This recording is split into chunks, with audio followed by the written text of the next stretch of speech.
Anita used to think pain was something a family like hers could negotiate with an unwelcome guest that could be escorted out through private doors, disguised beneath silk, perfume, and the practiced poise of a woman who has spent decades turning crisis into composure. In Fairmont Crest, tragedy rarely arrived without an audience, and yet the rules were always the same. Don't let them see you fall. Don't let them hear your voice break. Don't let the world smell fear beneath the expensive candles. But illness is not a scandal that can be buried in a trust fund. And it is not a rival that can be bought off with a phone call. It has no respect for reputations, for legacies, for the careful architecture of power that holds families like the Duprees together. Anita's diagnosis landed like a verdict delivered in a room to white, to bright, to honest. It didn't simply threaten her body. It threatened the role she had played for years, the pillar, the strategist, the woman who could absorb everyone else's panic and still walk into the next meeting with her chin high. When she learned her daughter carried the BRCA gene, the news didn't feel like information. It felt like inheritance twisted into a curse, like the family line itself had been marked by something invisible but relentless. Suddenly the future was not a series of plans and celebrations. It was a corridor lined with test results, probabilities, and decisions that no mother ever wants to place into her child's hands. Chemotherapy made everything smaller and harsher. It reduced time into appointments and side effects, reduced strength into numbers on a chart, reduced the proud distance between Anita and vulnerability until there was nothing left to hide behind. The first infusion was supposed to be a beginning, terrifying, yes, but still a beginning, a declaration that she would fight. Instead it ended with her body betraying her, in the most humiliating way, the collapse, the darkness, the frantic faces leaning over her as if she was suddenly someone fragile, someone breakable. When Anita woke again, she wasn't just exhausted. She was furious at her body, at the disease, at the way her world instantly shifted from admiration to pity. In that single fainting spell, she felt the balance of power tilt. Even if no one said it out loud, the implication was everywhere. What happens to a dynasty when the woman at its center can be taken down by a wave of nausea and a drop in blood pressure?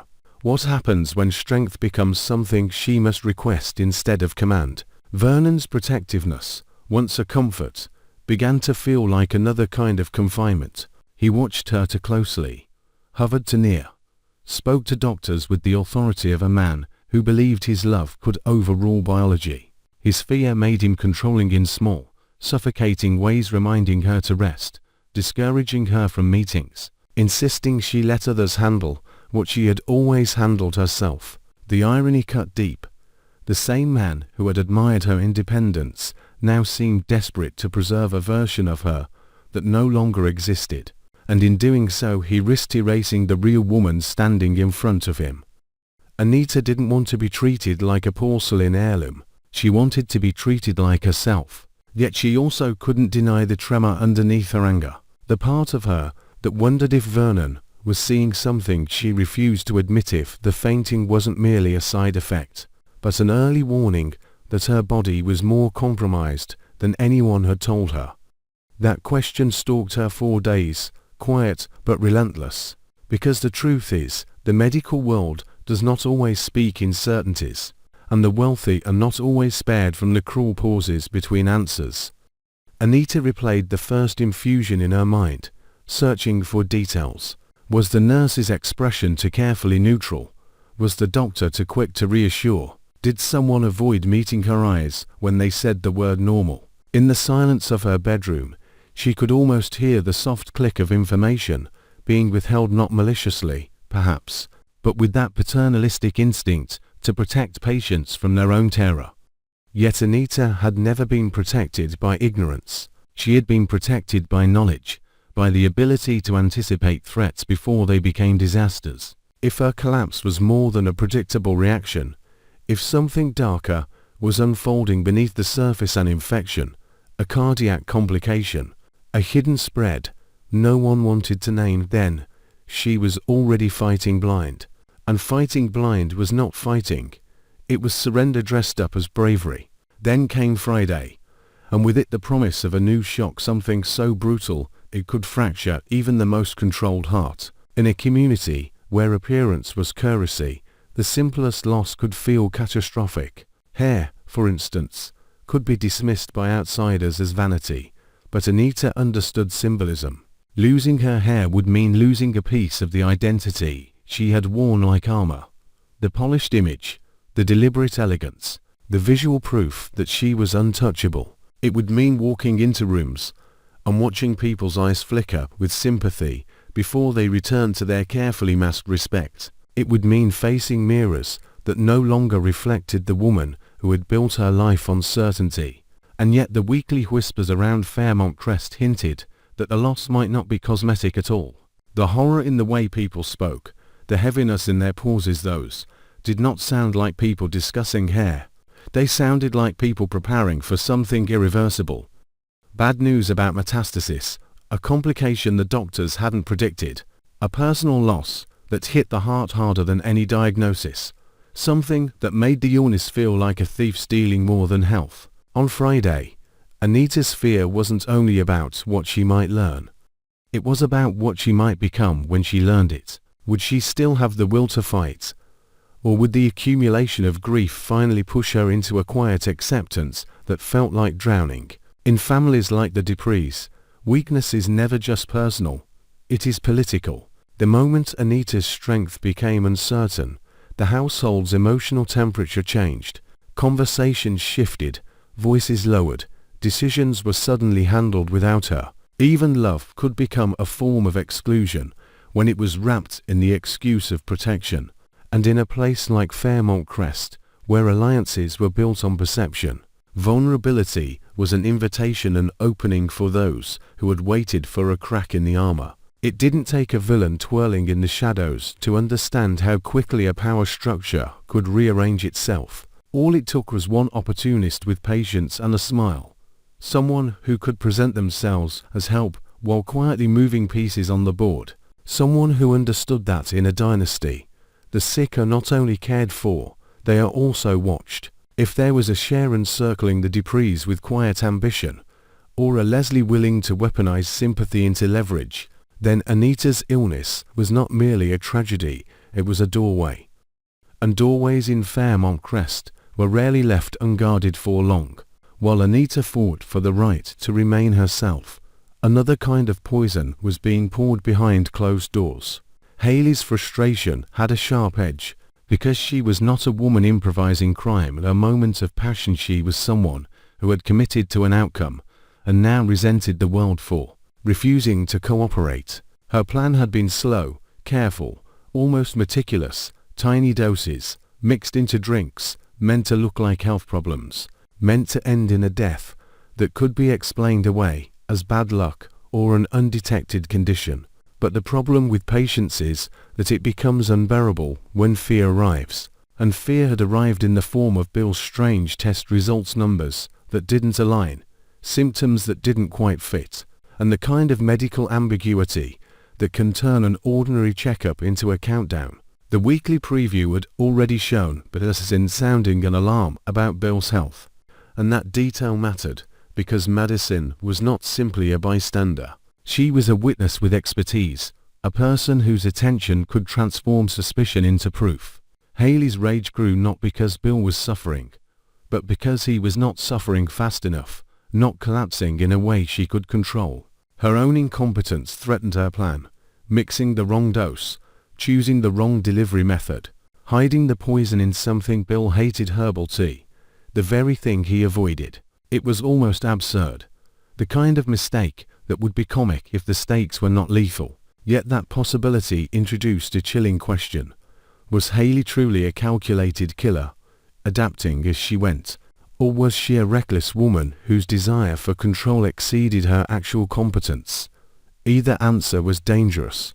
A meticulous murderer becomes more efficient when pressured. A sloppy murderer becomes more unpredictable. Both become desperate. And desperation is when people start taking risks that create collateral damage, risks like reaching out to an ally and trying to buy silence. That is where Madison became the pivot point. If Madison discovered the pattern in Bill's results, if she saw the slow poisoning for what it was, she could become the one person capable of stopping Haley before the plan succeeded. But human beings are rarely pure. Madison had her own vulnerabilities, her own history with Chelsea, her own longing for stability in a world that treated love like negotiation. Haley could exploit that. She could offer money, influence, protection, or even the illusion of partnership in a bigger scheme. She could attempt to paint Bill as difficult, to present herself as a worried wife, to frame medical suspicions as misunderstandings. She could try to turn Madison's empathy into a weapon against her own instincts. The question was not simply whether Madison would be bribed. It was whether Madison would recognize manipulation fast enough to resist it, especially while her own personal life was being tugged in conflicting directions, because Chelsea and Madison were not done with each other, no matter what they said. The tension between them was the kind that doesn't disappear. It mutates. When Chelsea spoke the word marriage, Madison reacted not only with disbelief, but with an instinctive alarm, as if she could sense the danger beneath the promise. Marriage, in Chelsea's mouth, did not sound like a vow. It sounded like strategy. Chelsea's anger was not loud. It was cold and purposeful, the anger of someone who has rehearsed hurt until it becomes a tool. If she wanted Madison back, she might use commitment as bait, offering permanence to lure Madison into choosing her again. If she wanted independence, she might use the idea of marriage as leverage, testing how far Madison could be pushed, how easily Madison could be controlled through hope. Either way, her bold move on Friday wasn't just romantic. It was a power play, a test of who held the emotional advantage, and in a world where professional ethics could collide with personal entanglements, Chelsea's presence in Madison's orbit made everything riskier. If Madison was investigating Bill's health and Haley's possible wrongdoing, while also navigating Chelsea's emotional pressure, then one misstep could blur lines that should never be blurred. It was the kind of chaos villains loved, because chaos makes people easier to manipulate. Away from the Dupree's high-stakes medical fear and Haley's quiet poisoning, another confrontation was rippling through relationships like an aftershock. Eva and Cott's clash with Isaiah, caught in the middle, wasn't just a lover's quarrel. It was the kind of conflict that exposes the history people try to bury. Isaiah's perspective was already tilted, shaped by time spent beside Eva and distance from Cott. He had not been there for every wound Cott carried, not present for every moment. Eva might have rewritten the narrative to protect herself. That imbalance mattered, because trust is not built only on what you know, it is built on what you believe you know. If Eva had done something in the past that she never fully admitted, if she had presented herself as victim while hiding the weight she had contributed to the damage, then the confrontation with Cott was dangerous precisely because it could crack the story open. Cott's motives would be questioned no matter what she said. If she spoke the truth, she could be accused of trying to sabotage Eva out of jealousy or revenge. If she stayed silent, she could be accused of having nothing to say because she was guilty. That is the trap of old conflict.